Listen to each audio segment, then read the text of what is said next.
राज्य शासनाच्या 64व्या हौशी राज्य नाट्य स्पर्धेमध्ये प्रायोगिक थिएटर्स पुरणे तालुका लांजा यांनी सादर केलेल्या अमर खामकर दिग्दर्शित तिन्सान हे नाटक आईवडिलांच्या निस्वार्थ प्रेमावर आणि त्यानंतर मुलांकडून होणाऱ्या उपेक्षेवर भाष्य करतं.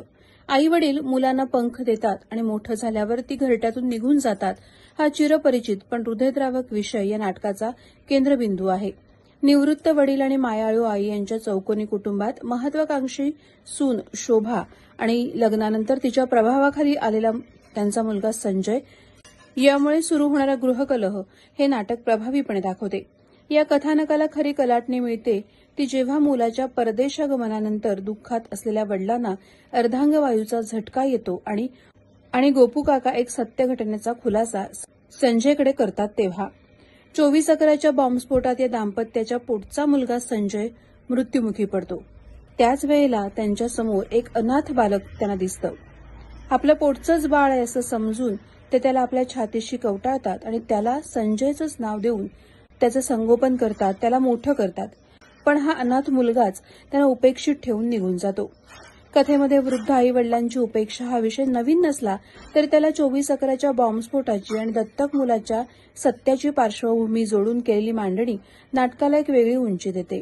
संजयला सत्य कळल्यावर तो जेव्हा घरी परतायला निघतो तेव्हा उशीर झालेला असतो.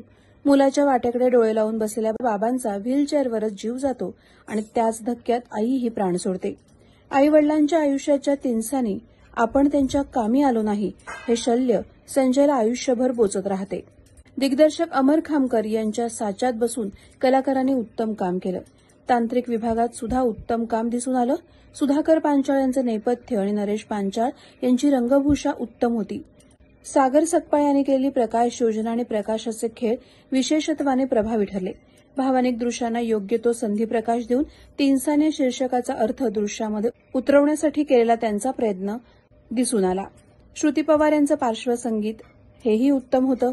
या नाटकात आईवडिलांच्या भूमिकेतील सौ मयुरा डोमणे आणि रवींद्र कांबळे यांनी वृद्धापकाळात होणारी उपेक्षा आणि मुलासाठी असलेली तळमळ प्रभावीपणे सादर केली. संदीप कांबळे म्हणजे संजय, शोभा झालेली मुक्ता शिर्के यांनी आपल्या स्वार्थी भूमिकांना न्याय दिला. गोपू काका म्हणजेच वेदांत झगडे आणि जॉन म्हणजे सुमेध कांबळे यांनी पूरक पात्र म्हणून कथा पुढे नेण्यास मदत केली. तिन्सान हे नाटक केवळ एका कुटुंबाची कहाणी नाही तर ते प्रत्येक आयुष्यात येणाऱ्या संध्याकाळ अर्थात तिन्सांची जाणीव करून देते, जे आयुष्य दुःखाच्या संधिप्रकाशात बुडवते.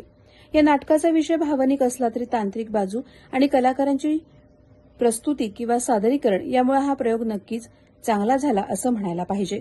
प्रहार डिजिटलसाठी अनघा निकम मगदूम, रत्नागिरी.